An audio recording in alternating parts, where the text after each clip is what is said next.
Good evening. It is January 12th, 2015, and I'd like to welcome you to yet another edition of the Columbus Report. I'm very fortunate to have with me on our new show here tonight, for 2015, Representative Lewis Blessing of the 29th District.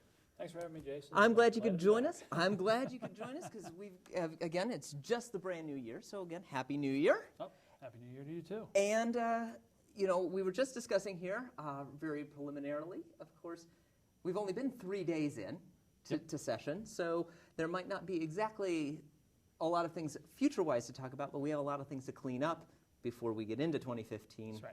So if you are joining us tonight, please join in the conversation and enjoy the discussion here tonight. Of course, the 5th, you were sworn in back into the 29th District. I didn't think there was going to be any hiccups or anything during the ceremony, but sort of were, actually. Really? Yeah. How, let's discuss that. How did things go? And well, everything. Obviously, you're in the seat. Oh, There's no question there. Oh no, not with me. But I mean, in terms of some controversy. For example, we had the official vote for speaker pro tem on the leadership slate. So there were actually some opposing votes. I was just going to say, I believe there were some that I did notice that there were not a unanimous vote on. There were a few that actually had a little contention. That's correct. I'm usually used to seeing that and not seeing a lot of discussion. Obviously, there was. Oh. Yeah, that's the area that I missed. I haven't actually canvassed those members and hey, what were you doing there? But there was, I think, 4 or 5 no votes with the leadership slate, not the speaker pro temp or the speaker himself. Right. But the leadership slate, so the floor leader, assistant majority floor leader, majority whip, and assistant whip. So I think part of that is that it hadn't been done that way in the past. Normally, you had an election for each one of those offices. It wasn't done as a slate. And this time, we had it. A lot of times, something new happens. A lot of people don't get into the swing of things. But then again, right. But we are obviously into the new session. That's correct. Back into the new year. At least it was a minor hiccup, I guess you could say. It wasn't anything too large. But looking at, let's talk about a few things that you did this past year before we get into some of the lame duck things. I mean, we had some 3 major hitters that you went through for your year. And back in February, we did House Bill 202, which was your engineering bill that did pass. That's correct. I mean, you have to say, pretty big accomplishment for you. First bill absolutely felt wonderful. I can tell you that there's probably hundreds of newly graduated engineers that are be glad that they can actually take their FE exam online this time, unlike myself, who had to sit through an 8-hour paper exam, worry about getting there in the morning, and just dealing with the fact that you could only take it once every 6 months. So timing had to be right. That is not the case. That passed. Simply overjoyed. The board is going through how they want to make the transition from paper to computerized testing, and here we are. And here we are. And again, that whole idea of education moving forward and to be able to help, again, something that you hold dear to your heart. And, correct. And I think that says testament to you as a legislator that you're able to move you're looking at something that's a part of what you do and then trying to move that forward as well and making the state a better place for that. Absolutely. So once we went on with that, we went into May, where we started changing our gaming laws, and that passed the House, but we're still kind of in limbo in regards to that, are we not? That is officially dead. It is officially dead. Okay, right. I was going through and I couldn't find any more on that, and I was like, I wonder what ended up happening. Yeah, I think that they just decided that wasn't a priority. There was a lot of bills in lame duck, and that was actually considered part of the governor's MBR. Mm-hmm. And they focused their priorities on other areas. I mean, it did pass the House.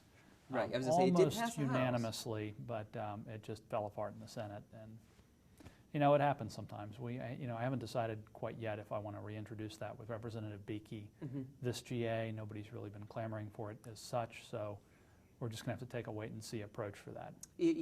As you were saying, you're not sure if you want to bring that in. I mean, is it something that maybe you're not feeling that there's a necessity to it at this point? Or? Well, just need to figure out exactly why folks in the Senate and the governor's office had problems with it. Sure. And really all that bill did was kind of treat the gaming industry like the liquor industry. It established a this casino control agency that was kind of like the Division of Liquor Control. So it's definitely necessary, but not immediately necessary. Do you think that maybe one of the ideas that it wasn't going forward is because the gaming laws are still so new to us in that regards? Could very well be the case. Because again, I'm already losing track of days and time, but it's still within one hand that we've had the major casinos open, and now with everything else changing, and especially with our area, we have so many in our vicinity now. Right. That especially with the districts close by, you might want to... You also have to figure out how much of that, because I think some of that bill was actually taken apart and put into other bills that were moving. So, yeah, I'd also have to figure out what is in, how much of that is left to actually pass. Well, the last big one that we talked about before we get into a lot of the stuff during Lame Duck, and this was one that was really moving us forward, was House Bill 598 for our entertainment districts and the open container law for our area. The last we spoke, it was going into House, coming out of House, ready to go to Senate, and then, of course, break occurs. Right, correct. Are we still in a holding pattern? And that will be, okay, so after, in any bill that's introduced in a given General Assembly, if it hasn't passed or hasn't signed by the governor by the end, it dies. It dies. So House Bill 598, unfortunately, is no more. However, we have, sent out the co-sponsor request as of this GA. I mean, that is priority number one for myself, and I don't know if it is for Representative Driehaus, but I would imagine it's high on her list as well. I'm sure. We've gotten language kind of dialed in pretty well. We did a lot of groundwork last GA, and we now are in, I believe, a better position to pass it. Just based on the dynamics of, the caucus makeup last GA versus this GA, it has more of a chance to pass. I mean, you've got to remember that Ohio, I believe, is where the Women's Christian Temperance Union was formed, as well as the Anti-Saloon League. I mean, there's some history with what we're trying to tamper with. Correct. And, though Prohibition, went the way of the dodo, at the same time, there's still a lot of people that are hesitant to have this sort of thing in Ohio. And I think that's part of the reason why it didn't pass last GA. However, this GA, we have a new speaker who I can't speak for him, but I believe is more amenable to passing that. So we just want to get this in and see how far we can get it. Well, again, we're looking at back in August when it was first introduced. Yes. So you were it was almost taking almost a hedge bet on that. Like, if this goes forward, then we can have it in for the end of the year. But that's right.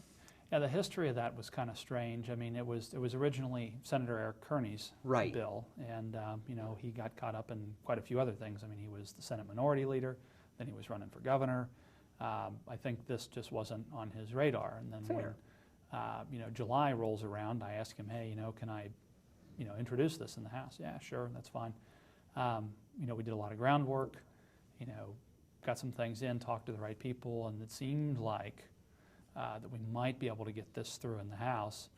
And that's when he asked me, he's like, hey, I'm leaving at this point, if you're not going to, if you don't think you can get this through in the House, can you let me try again in the Senate?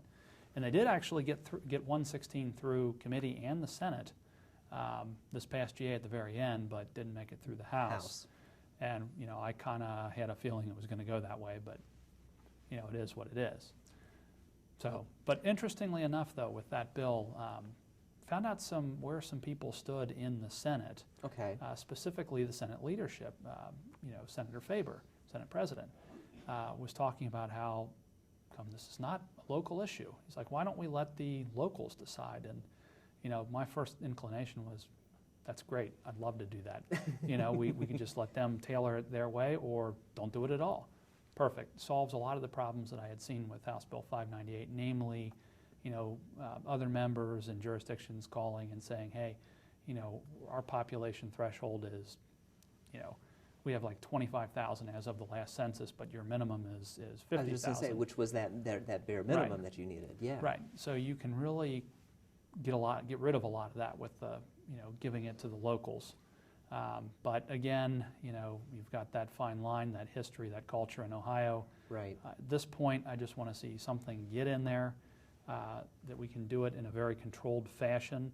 And if it's a great success over the course of some years, and then we can look at the local control.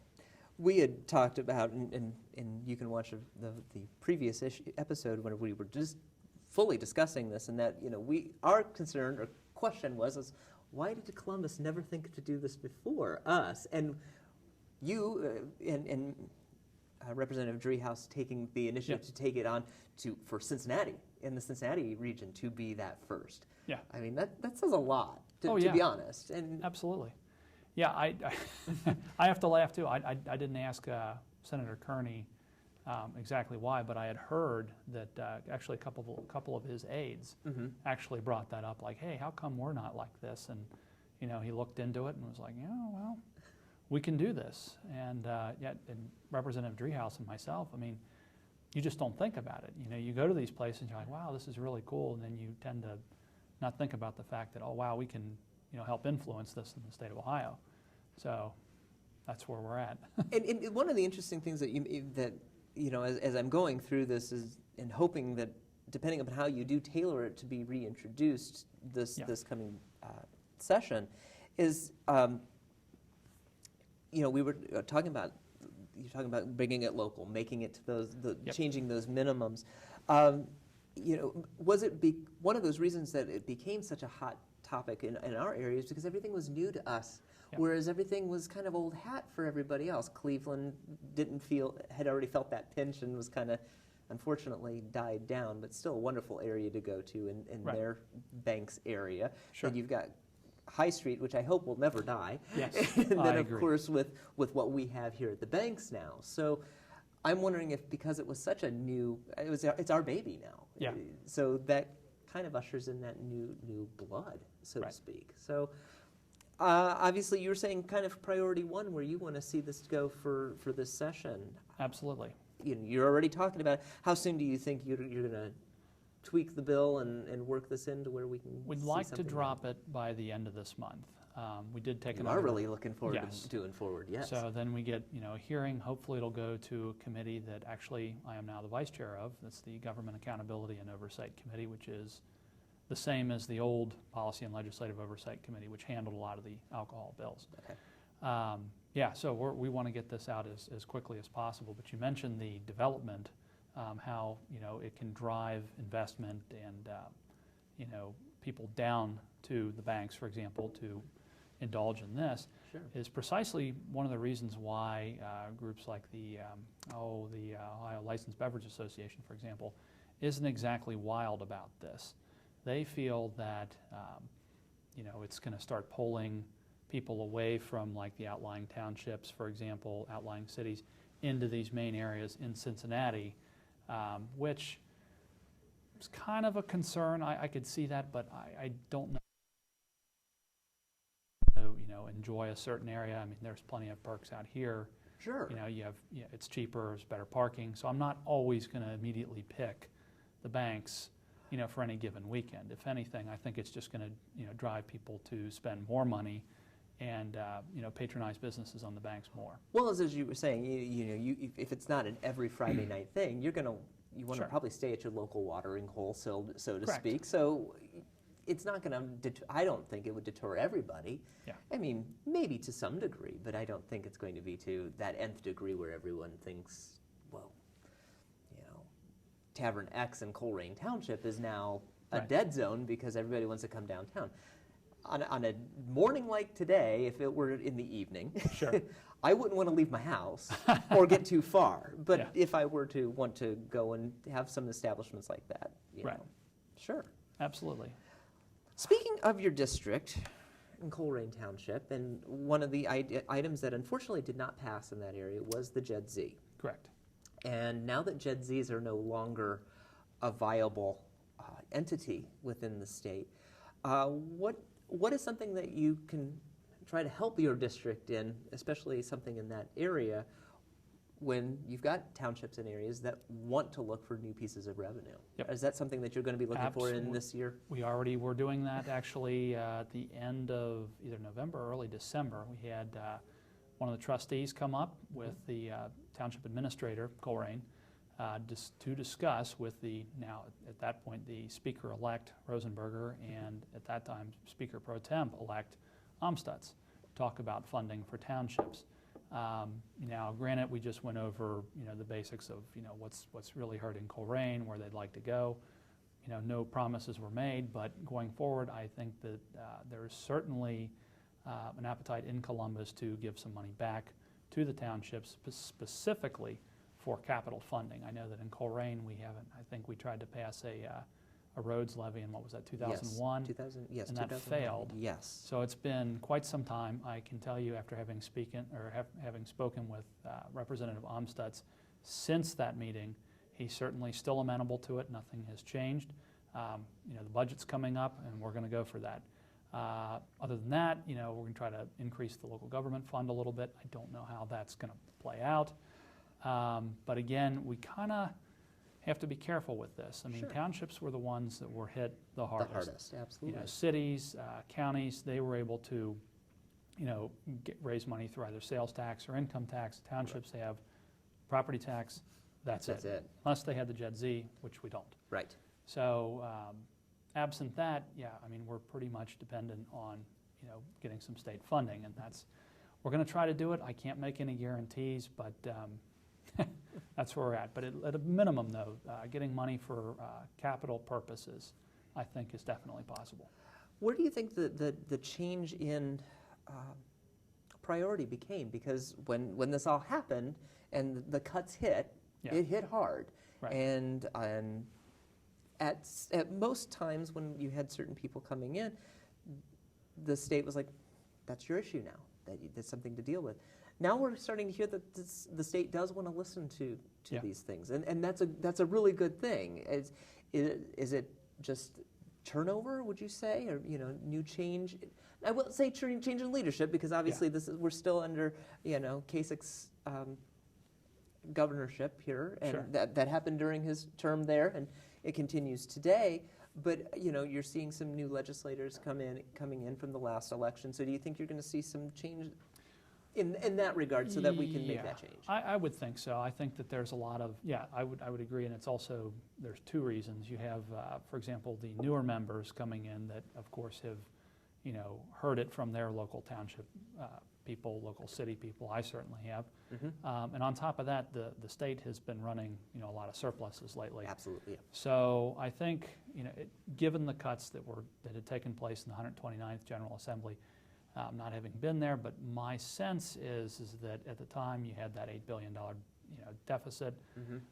that they really kind of stuck it to the locals in order to balance Sure. that budget. And now that things have gotten better, I think there's some looking back saying, hey, let's give something back here at this point. So, and that's some very great positives for the new year. Absolutely. And hopefully we'll see some other great discussions when that comes in as we go forward. Before we went into lame duck and had our wonderful break, there were a couple of items that we did not get to discuss, one of them being redistricting, which is going to be coming up shortly. If not, we know that some discussion has already begun, because I had Ms. Pillage in for her last show, and she already started discussing a few things that were going to be changing. Sure. And we can discuss a little bit more for those who did miss that, and that we're going to be looking at it again, because as we do, once the census is over, that's where things start to change for us. That's right. By 2020, we're going to see some districts change once again. Right. How does this go about, and why is this so important now? Well, geez, where to begin? Now, as you know, in Ohio, we've had, even though we're a swing state, we've kind of had some lopsided majorities over the years. I mean, you've looked at the Democrats in the 70s and 80s, especially in the House. I mean, they had the flip of what we have now. Today. My dad, you talk to him, he'll tell you, you go up there and you've only got so many people in a room. It's nothing like it is today. And now we have, that large majority. Sure. So, given a 50-50 state, how does that occur? Certainly some of that has come about from, so-called gerrymandering. So the way it was before, you had the apportionment board. So you had the governor, auditor of state, the secretary of state, and then a majority party member and a minority party member would, every 10 years, based on the census, get together, they'd vote on a new map, and that would be the new map for the General Assembly. Right. So, now we've gone to this Ohio Redistricting Commission. So now you have the same 3 statewide, Governor, Auditor, Secretary of State. Now it's 2 majority party members and 2 minority party members. So it's actually expanded to having more of the more legislator involvement Sure. at the expense of the statewides.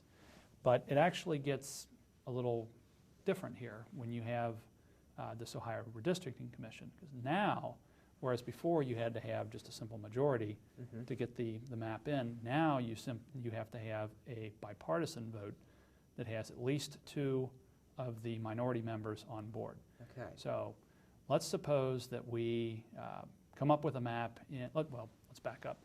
Let's suppose that this issue that will be on the November ballot in 2015 coming up passes. It will take effect January 1st, 2021.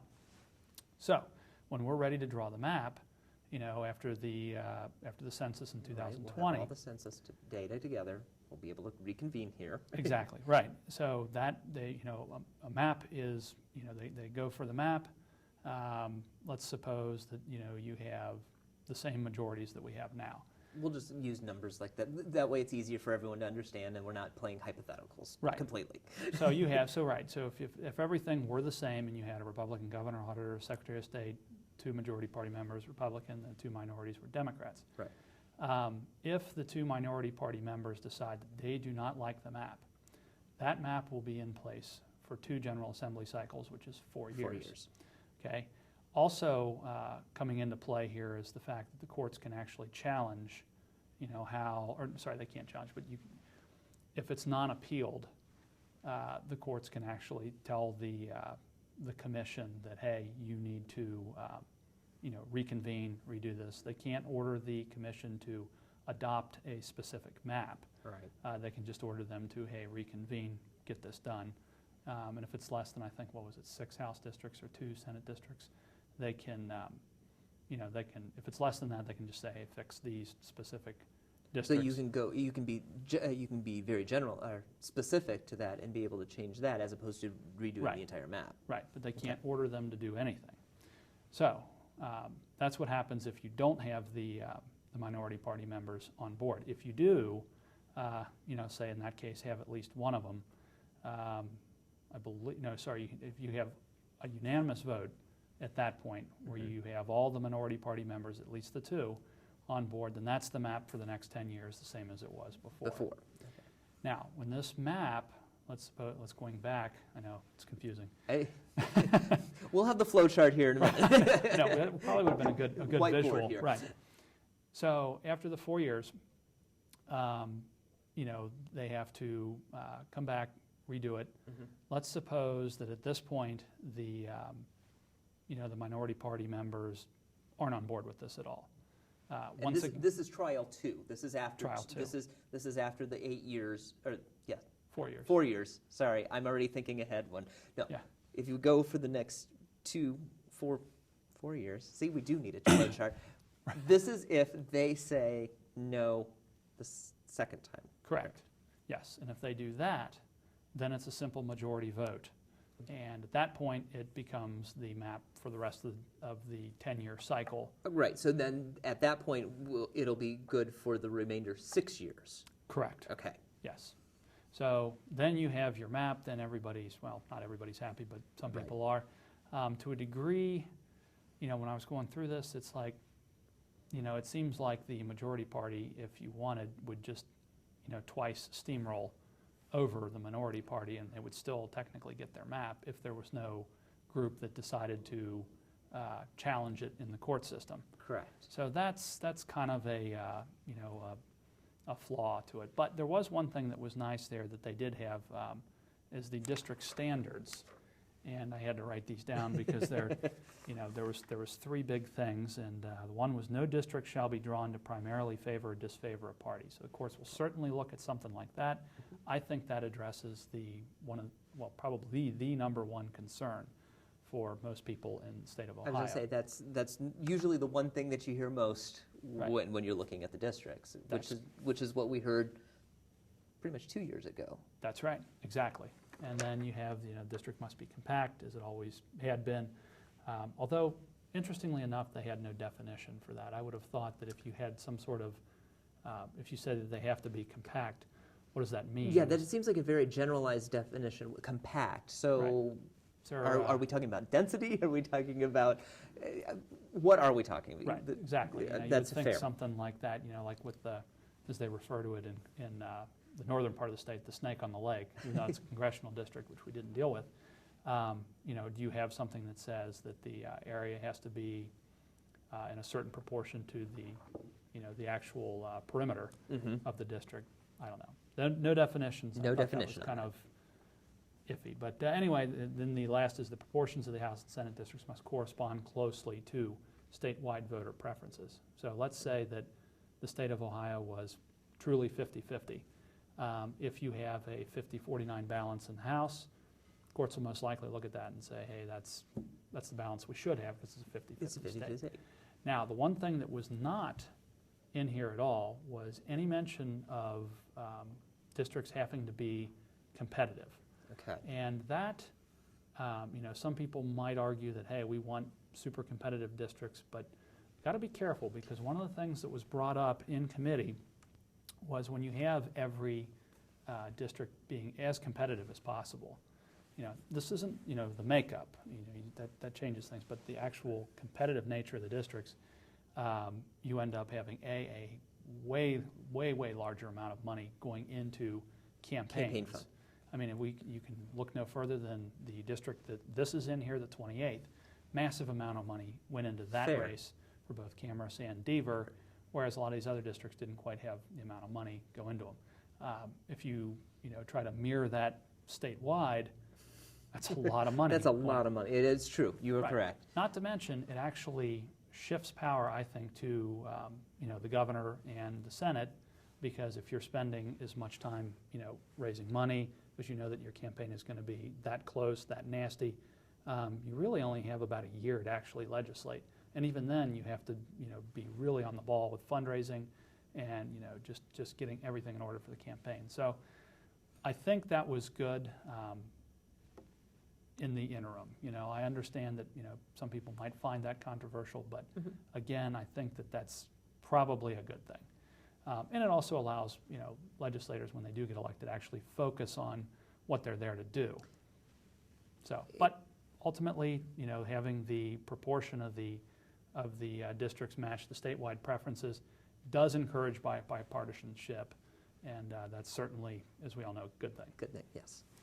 So really, that's pretty much it in a nutshell. I mean, that bill went through committee pretty easily. I sat on House Policy and Legislative Oversight Committee, went through the House easily, broad bipartisan support, House and Senate. So I think that's a good thing. That is a good thing. Well, and it's something that we're hearing more of. Probably not hearing enough of, but hearing enough more of to make legislation just.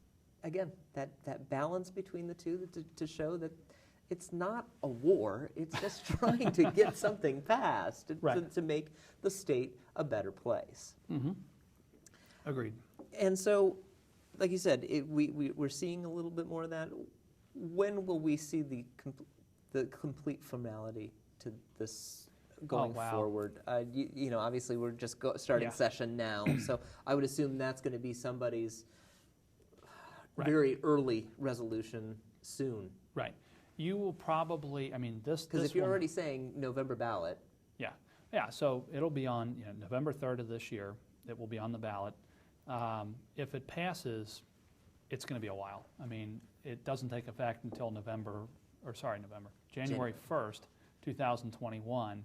I believe redistricting for this last go-round took place in the summer of 2011. So it would have been like August through October was when the apportionment board was meeting and going through the whole map-making process. So you wouldn't see any movement until then. That would be the new redistricting commission that would be taking care of that in 2021. And you never know. It might go off without a hitch. They might decide that, we've drawn our map, all 7 of those guys are thumbs up, and you have a map for another 10 years. We have no problems. Right. We won't have to worry about the new math of redistricting with the 4 years, 6 years That's right. hike. That's whatever you want to call it. Yes. And so hopefully this won't be too bad. But of course, Nope. we'll be bringing it to the people just to make sure that. That's right. And in fact, this, as the redistricting commission is going through this, it's going to be open to the public, and it's actually going to be open to the public statewide, if I have that correct. I believe that you're right on that. Yes. that there will be a lot of public input. So people that, for example, might be watching that, want to, put their opinion out there as to what they think things should be looking like, more than welcome to do so. Of course, we're looking at a lot of changes on that, and the one change is, of course, adding 2 more people into this board. Do you think it's a good thing or a bad thing on that? I mean, you look at this, and I don't want to go into the proverbial, well, we've done it this way for so many years, it's worked for now, why now? But adding 2 more voices could change the outcome of a few things. Sure could. Yeah, no, I don't disagree with that. My only worry, though, is that the prior apportionment board that we had, if provided this actually makes it through November, you had 3 statewide and then 2, General Assembly appointed members. So the balance of power was with the statewide at that point, whereas with this, the balance of power is technically with the legislature. And the legislature, of course, their districts have been drawn by this commission, whereas the statewide are truly, non-gerrymandered because it's statewide. Statewide. So, I don't know if that's going to be a problem. At first I thought it was. I'm not so sure anymore. That's a tough call. But again, having some more people on there to, go over it, especially if they're more seasoned members that have been through a few redistricting processes, it might be a good thing.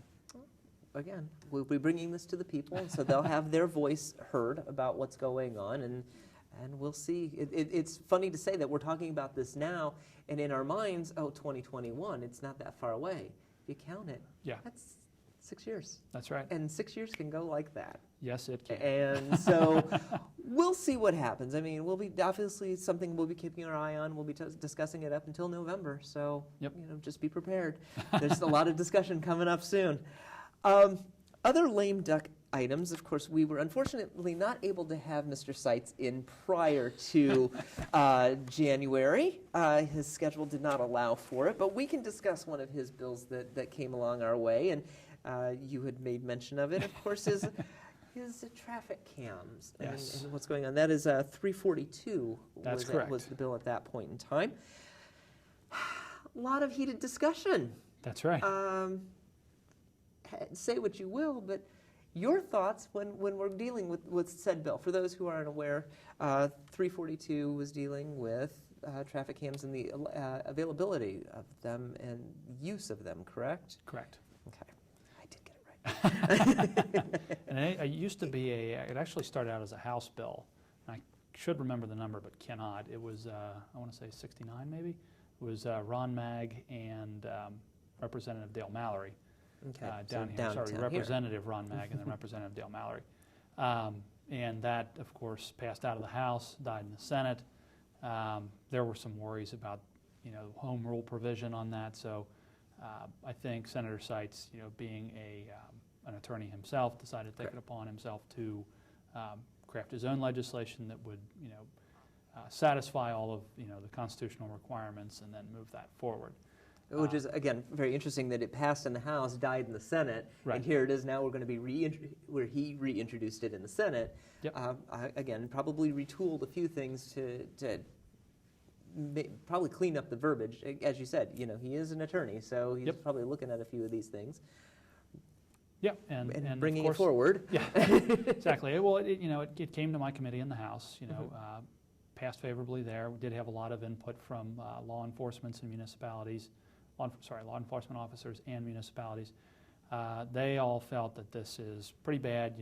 They felt that this really reduced, the number of traffic accidents and deaths and all these other things related to, people running red lights and going 100 miles per hour and, 35. And actually, the data was on their side. I mean, in all fairness, it did go down. I mean, that does make sense. I know that would that makes a lot of sense. But the one thing that always concerns me, and then I think we've seen it in many places and that do use photo enforcement on many of them, you get the panic factor. Yeah. Is it going to change? Is it not? Is it going to, and then your traffic pattern changes due to, and then you've got one person who's being overly cautious, and you have the other person who's not paying attention at all. Right. And now you're causing, I've seen, again, I can see both sides, Right. but I do see a few accidents occurring because of certain things like That's this. right. And you know, it's interesting, the law enforcement, when that was brought up in committee, the law enforcement officers were saying, well, you know, having a rear end accident is much more likely to have, you know, the people survive than as a T-bone. And I thought, I was like, you guys have me there. However, they did, the one thing that I felt, you know, you can't get around was that this is also a pretty huge revenue stream for That's local fair. governments. And you know, a lot of constituents phoned in, a lot of constituents emailed about this, you know, said they got tickets and they were only going, you know, 2 or 3 miles per hour over the limit. We're furious, and you know, I have to admit that, you know, I will stand with them. That pretty egregious process. Right. That, you know, them getting tickets for that, you know, there's no real good recourse for them. It's just you get it and that's it. So, so yeah, with that, you know, I voted in favor of it. I think it's a good thing, and you know, looking at some of the provisions, it's interesting what's actually in there. This bill didn't outright ban the use of the traffic cams. What it now says is that an officer must be present at all times with the traffic camera.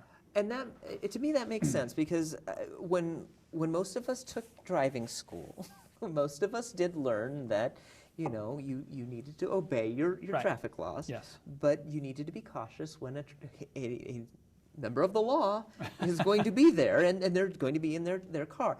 And I'm going to bring up something that's outside of your district, but it's still in the state of Ohio.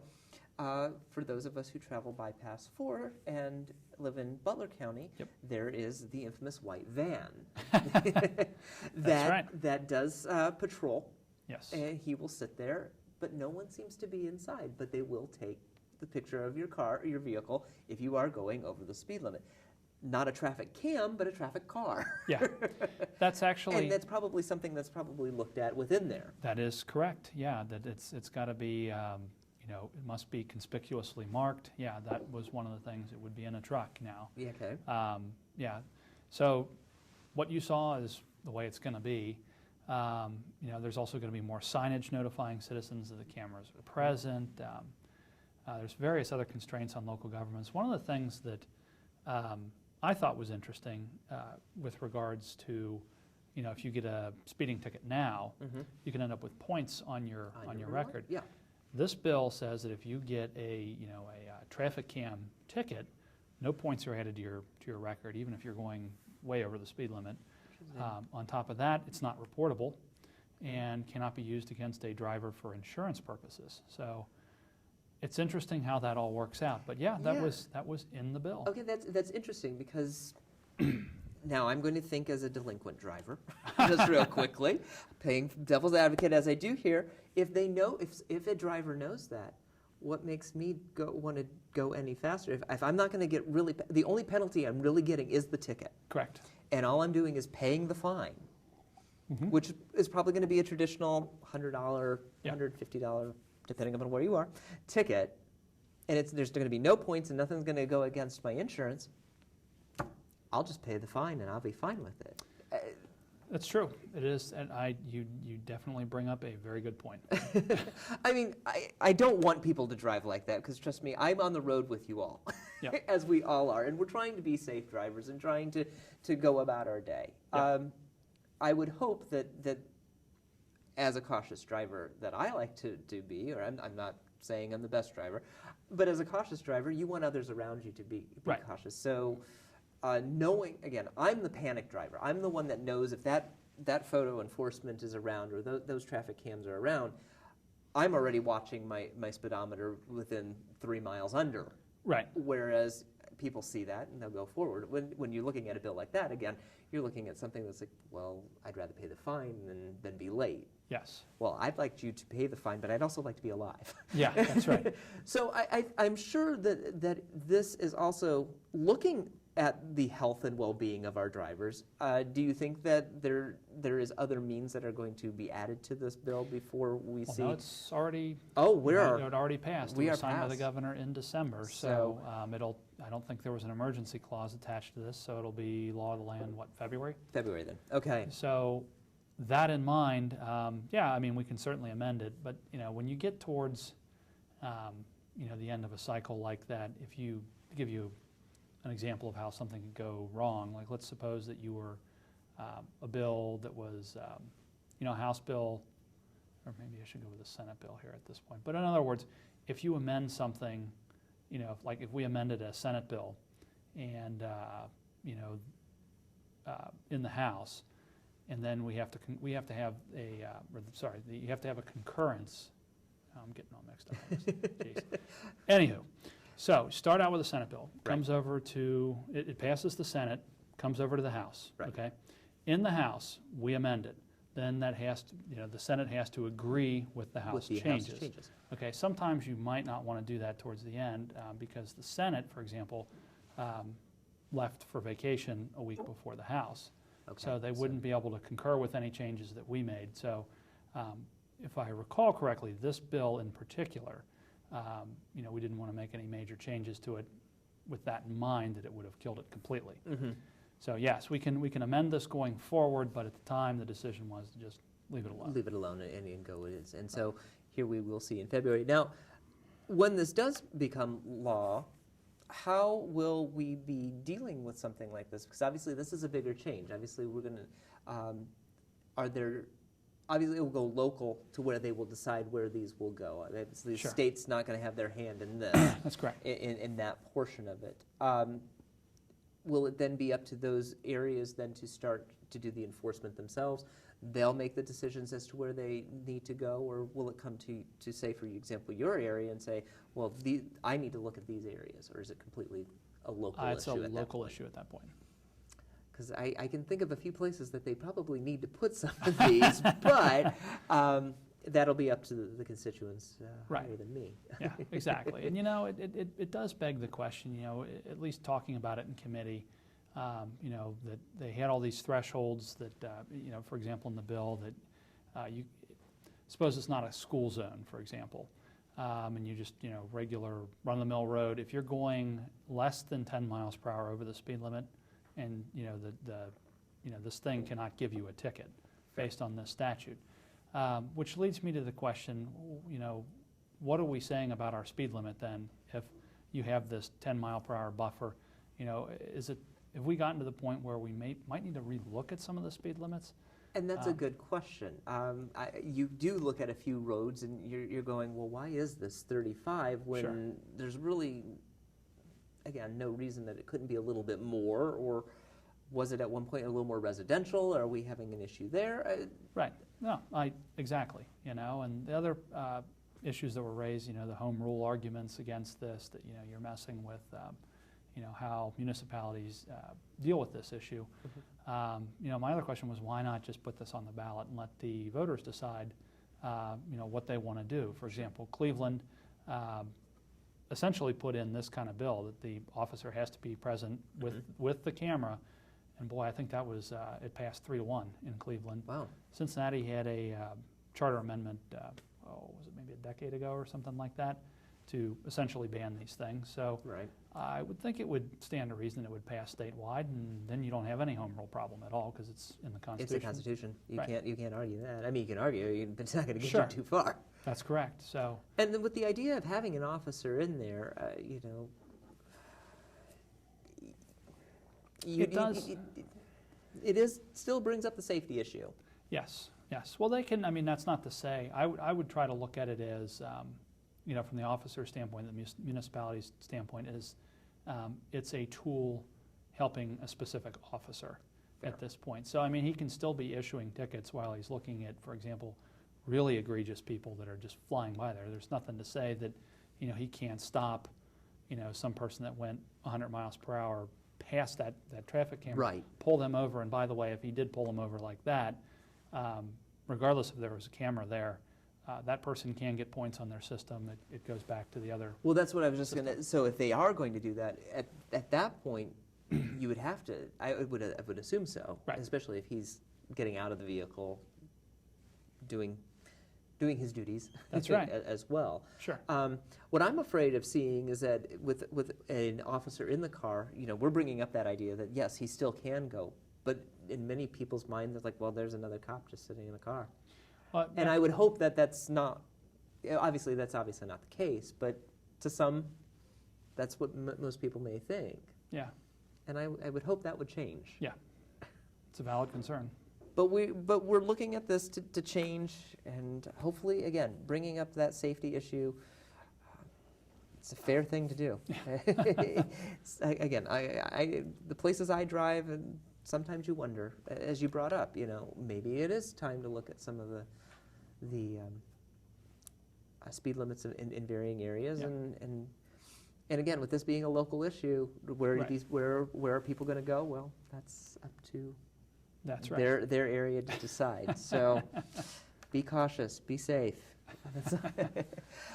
Before we're running down to the bottom of our time here. We've got about 15 minutes to go. Are there any other pieces of legislature in lame duck that we didn't get a chance to discuss that you'd like to bring up Yes. before we go into our final bits, looking over into 2015? Yeah, that's right.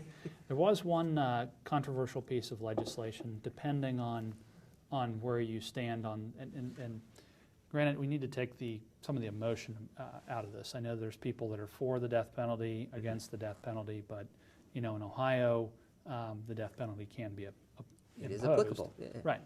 So substitute House Bill 663, went through lame duck, signed by the governor in December. And what this does is, if you're involved with an execution, but if you're a warden or what was the other one? The head of the Department of Corrections. Okay. You would obviously, people would know that you're involved with executions, but anybody else, further on down the line, including the companies providing the drugs, will get anonymity. They're not. Nobody can say, "Hey, this public body, we want to get a public record finding." Public request, find out who was a part of it. Right. Okay. Cannot do that. And the intent is that people that are involved in the executions were getting death threats and so on and so forth. Drug companies were getting just terrible, terrible press. I mean, if you wouldn't want to be known as the drug company that made XYZ drug that kills all these prisoners. Right. So the anonymity helped with getting people to actually participate in these. They needed the help. They needed the drug companies didn't want to have any part of this. Now they can be a part of it. And even more importantly, and this was sort of an issue in caucus, was the idea of doctors giving advice and lending their expertise. Well, that kind of went contrary to their oath. Sure. The Hippocratic Oath there. Right. So this anonymity, kept them also from being punished by their licensing board. So, I mean, I can understand why people would have concerns. I know that the ACLU specifically, they're like, well, wait a minute, how do we know these people aren't being, inhumanely executed? There is some recourse for that. The Ethics Commission can actually look at this to make sure that all, ethical and licensure requirements were met.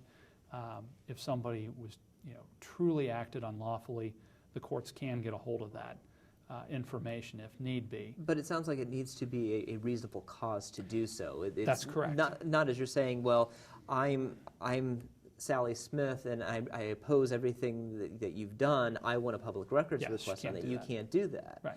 And again, this sounds like it's a bill that, again, is looking at the safety and well-being of our citizens, basically doing their job. That's right.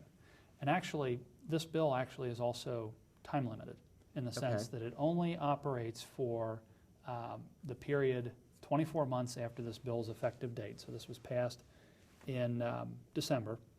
So February, this bill becomes effective. Okay. 24 months later, which gets us into February of 2017, if you were involved in an execution or your drug company at any point, prior to that, that is now anonymous. But Okay. after that, you don't get that anonymity. Okay. So this is kind of like a trial period. I was just with saying, this. it sounds like a test run of something that probably closer to 2017, we will see a little more traction as, again, getting that empirical Right. data. Right. Because one question might become is, I think devil's advocate again, how many executions do we truly go through in a year Right. that would warrant something like this? That's right. Yeah, no, I agree. And that's actually all, part of the bill to a degree. You have there's also a study committee in there that's going to look at a lot of that stuff, which is certainly welcome. I know a lot of people in Columbus have study committee fatigue because there's so many of them. But in this case, I think it's certainly warranted, especially given that it's such a touchy issue. Yeah, you said it best. Let's remove the emotion out of it and look at the heart of the matter amongst it. And again, you're looking at something that's going to be for 24 months that is looking at the safety and well-being of those doing a job for the state. Right. Again, like I said, I have to play devil's advocate. How often is something like this going on? We're not seeing numerous amounts of death penalty cases going to that extreme. Right. I can't even go and think the last time we've used lethal injection. Right. That is so that's just telling you that it's not readily available. But again, safety versus use, I think one probably outshines the other. Right. Agreed. And I can see where that would have been a tough one to discuss even going forward. Is where do we go with it? Right. And again, I guess once we get some empirical data, that we'll know exactly what best recourse to do 24 months from now. Agreed. Well, we are running to about 10 minutes left, so I do want to kind of look into 2015. Sure. 2015, of course, you were sworn in last Monday. Everything's going okay. Committees. You're going to be looking at committees. You have already been chosen for your committees, or are we looking into those this term? Still in the process. The committees have been named. That was as of yesterday. I know at least that what committees are going to be out there. I know that I will be vice chair of the Government Accountability and Oversight Committee, just because, spoke with the Speaker about it. Hey. Which, by the way, we do now have a new Speaker of the House. That's right. Representative Cliff Rosenberger, and he's from Clinton County. Should probably know his district number, but do not. But he is a Southwest Ohio guy. Look forward to having his leadership. Also very young. He's actually younger than me. He's 33. See, so we're seeing, again, like we were talking earlier, that new change in blood that's coming through the House. That's right. And if all were to go well, he could possibly have 4 years as Speaker, which in this day of term limits, it's difficult to have a Speaker for any given period of time. As we found out this past fall and really a lot through the election cycle, the Speaker fight, if you were to have a new Speaker every 2 years, it's just such a battle. People positioning themselves for this, that, and whatever, and as soon as that Speaker's in there, he's already a lame duck, and it's like, it can be kind of messy. Well, then again, is anything getting done? Is anything going forward? Because we're still bickering and arguing, and right, yeah. So unfortunately, but there were a few things though that he wanted to get involved in. I know that high on his priority list were focusing on education and workforce development, two very key areas. Now, granted, he hasn't outlined exactly what he wants to do with that. I know specifically with education, the line that he is using while talking around the state is that he's tired of moving the goalposts on education a lot, which I can understand. That is rough, telling the school districts do this and that and whatever every 2 years. Some certainty would certainly be a good thing. We certainly harp on that, to use the word certain several times in a sentence, with the business community that would like to have tax certainty. That's a big thing for them. If they don't know where it's going to go, they're hesitant to make investments, and it kind of slows down the state's economy. So I think he's on the right track with that. Workforce development, as always, is a big thing. business is probably the number one thing that they say. If they're going to relocate into Ohio, they want a trained and educated workforce. So, and I think that's what we've been saying for a number of sessions here. Let's get things working so that we can move things forward. That's right. And I'll be interested to see what he does with that area going forward. But again, we don't know too many of the details. Sure. We're still very young, and then that's understandable, but it gives for some great kindling for some discussions coming this year. Exactly. And then this coming year, actually, I can tell you that, you probably know it, that the governor is going to continue to push to reduce the state income tax down to nothing if he can get his way. Question is, does he pay for that, with cuts to programs, or does he pay for it by raising taxes on businesses? I think that with his, patterns, it would be likely to be the latter, that he would probably stick that on businesses. But you don't know. So again, something more to look forward to in 2015, and hopefully I think we've spoken and touched on a lot of things that are more highlights that are coming up, that are actually showing there are some bright spots that we're out of those darker periods than we were. And that's correct. The only unfortunate thing that the dark spot is that we've actually run out of time. Oh, I know, the hour goes by so quickly. But again, we want to thank everyone for joining us. If you would like to get a hold of Mr. Blessing, you surely can, because I give you that information all the time. We'll bring that information up, and of course you can go to the 77 South High Street office on the 11th floor in Columbus, 43215. It's going to be 13th floor now. It'll be the 13th floor, so we'll change that for the next time, but you can still reach him at 614-466-9091, or email him at rep29@ohiohouse.gov. And the website is on the bottom. You can check out all the information as it comes to us, to you, on their website. Mr. Blessing, thank you so much for joining us and starting off 2015 in a really high spot, because there's some great things going on that were to have happened, and now are going forwards. Yep, look forward to it, and we'll definitely see you again next time. And of course, we'll see you again next time as well. I hope that everything was as informative as it was here speaking about it to you tonight on the Columbus Report. I'm Jason Grzgorek, Waycross Community Media's Government Access Coordinator, giving you the opportunity to talk with those in the know here on the Columbus Report. Have a great evening, and we'll see you again next month.